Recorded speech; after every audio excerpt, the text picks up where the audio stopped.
अब शादी में भी किसी पे भरोसा करने से पहले 10 बार या 100 बार सोचना पड़ रहा है। पहले बेटियों के विदा होने पर माँ बाप की आंखें भर जाया करती थी, लेकिन अब बेटों को सौंपते वक्त भी माँ बाप की रूह कांपने लगी, क्योंकि अब दूल्हा बनकर निकला बेटा कभी कभी कफन में लिपट कर लौट रहा है। जैसे कि आप लोग को पता है, मुस्तान रस्तोगी ने जिस तरह से अपने पति को मारकर ड्रम में डाल दिया, और अब मेघालय की सुनसान वादियों में राजा रघुवंशी के साथ जो कुछ हुआ उससे मानवता के रिश्ते को तार तार कर दिया, क्योंकि जो कुछ हुआ वह सिर्फ हत्या नहीं थी, वह उससे भरोसे की चिंता थी जिसे हम आप और शादी के नाम पर देते हैं, क्योंकि कातिल कोई बाहर से नहीं आया था। यह कातिल उसी सिंदूर में छुपा हुआ था जिसे प्यार का प्रतीक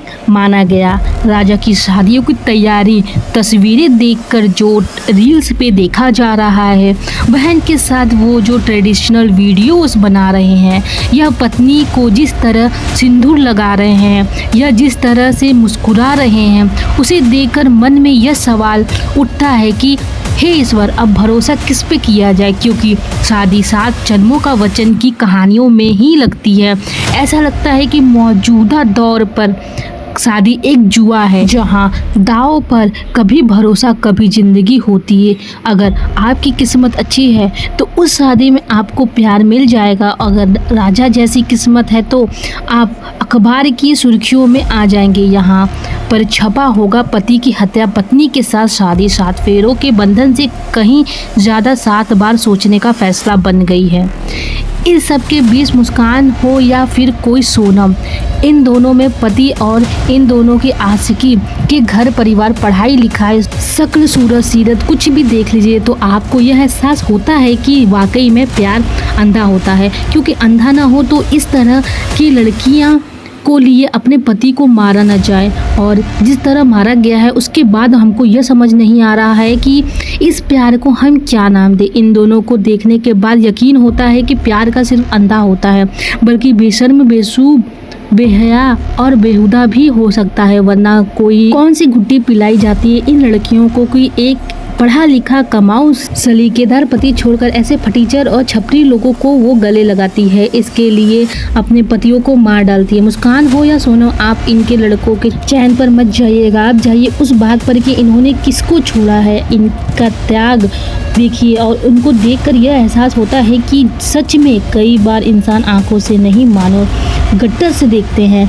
अभी भी समझ नहीं आ पा रहा है कि इनके पतियों की शक्ल, इससे इनके पतियों के खानदान से, इनके पतियों के रुतबे से, उनके परिवार से, उनकी नौकरियों से जब इनके आशिकों की मैं तुलना करती हूँ तो मुझे समझ नहीं आ रहा है जिनसे यह छोड़कर गई उनके चेहरे में गरिमा थी, उनके घर में शांति थी, अच्छे परिवार से थे, अच्छे कमाने वाले थे, शायद जो अभी अपनी बीवी के साथ पूरी ज़िंदगी खुशी खुशी रहते, और जिनके पास ये गई हैं वो 1 नंबर के नसीड़ी और छपरी वाले लड़के हैं। अगर इसको प्यार कहते हैं तो यकीन मानिए प्यार अंधा नहीं, प्यार विकलांग से गुनाह जैसा है।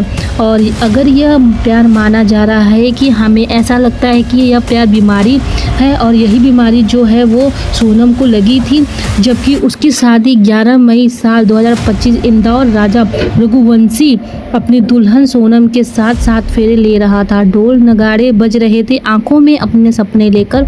शायद ही कोई यह जानता था कि यह फेरे 7 की नहीं बल्कि मौत के, जिससे वो सिंदूर समझ रहा था वो असल में उसकी मौत का तिलक था, जिससे वह प्यार समझ रहा था। धोखे की सबसे खतरनाक शक्ल थी शादी के 9 दिन बाद ही 20 मई को सोनम अपने पति से कहती हैं कि मुझे मेघालय जाना है, कामाख्या जाना है, शिलोंग जाना है, हरियालियाँ देखनी है, हनीमून का साथ मिलकर मजा लेंगे। पति को एहसास नहीं होता है कि यह हत्या का जाल था। पति कहता है कि ठीक है, एक बार मम्मी से बात कर लेते हैं, लेकिन लड़की कहती है कि नहीं, मैंने टिकट बुक कर ली है, अब जाना ही पड़ेगा। लड़के की माँ उसे रोकने की कोशिश करती है, लेकिन लड़का नई नवेली पत्नी की पहली जिद के सामने हार जाता है और फिर अपनी पत्नी के साथ चला जाता है। हैरानी इस बात की है कि टिकट सिर्फ उस तरफ की थी, 22 को इस तरफ की। आने की टिकट कोई भी नहीं हुई थी। 22 मई को दोनों मेघालय पहुंचते हैं। वहां पर वादियों की सीढ़ियां पर ट्रैक करते हैं, किराए पर स्कूटर लेते हैं। सब कुछ परफेक्ट हनीमून की तरह होता है। 23 मई एक सुबह बहू अपने सास को कॉल करती है कि जंगल में खाना नहीं मिल रहा है,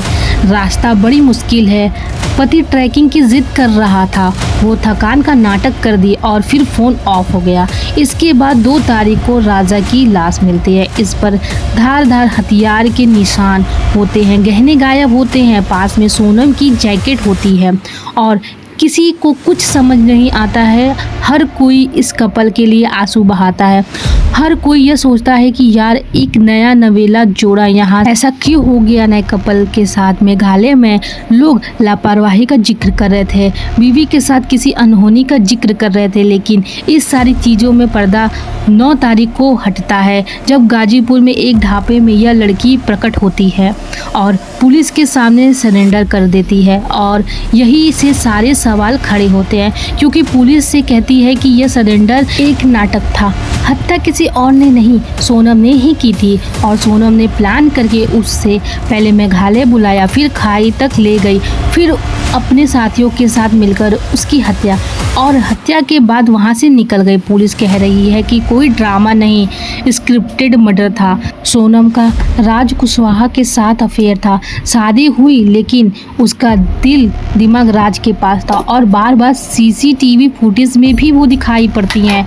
इनफैक्ट आपको जानकर हैरानी होगी कि वहाँ पर एक टूरिस्ट गाइड ने भी कहा, जिसने साफ साफ लफ्ज़ों में बताया कि इन दोनों के साथ 4 लोग और भी मौजूद थे। लेकिन फिर भी सोनम ये कह रही हैं कि मैं बेगुनाह हूँ, पीड़ित हूँ और मेरा अपहरण हुआ था। लेकिन पुलिस अपना काम कर रहा है, सवाल पे सवाल पूछ रहा है कि तुम वहाँ पे कैसे पहुँची और तुम्हारे पति को इतना चाकू से वार किया गया, लेकिन तुम्हें एक भी खरोच नहीं आया, और जिसके साथ तुम गई हो, जैसे तुम गाजीपुर पहुँची हो, कैसे पहुँची हो वहाँ पे।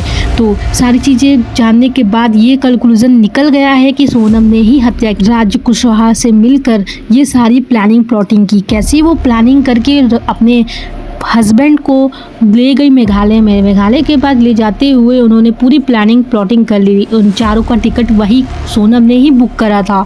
सोनम बुक करते हुए उन लोग को ट्रेन में बुलाया था और पॉइंट टू पॉइंट बताती गई कि मैं कहाँ जा रही हूँ, किस तरीके से जा रही हूँ, कहाँ कहाँ क्या होगा, सारी चीज़ें उन लोग को शेयर करती थी। सारे लोकेशन उन चारों को शेयर करती थी और वो लोग पीछे पीछे घूमते थे। और ऐसा दावा किया जा रहा है कि 4 लोग के साथ साथ सोनम ने ही अपने पति को मारा है। खुद हाथों से उन्होंने वार किया है और अपनी जैकेट वहीं फेंक कर वहां से फरार हो गई। सोनम के भाई को ये सब जब पता लगा तो उन्होंने उनका साथ देने से इनकार कर दिया। उन्होंने बोला है कि अब मेरी बहन नहीं है, उसको फांसी दो।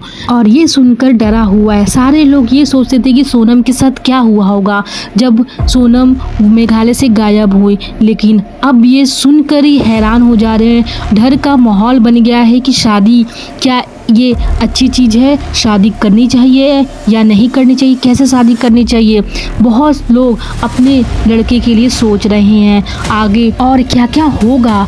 प्लीज़ अपनी राय कमेंट पे ज़रूर बताना। क्या सोचते हैं आप इस बारे में कि शादी करनी चाहिए, अब आगे क्या होगा क्या नहीं होगा। आजकल की पत्नियां ऐसी ऐसी निकल रही हैं।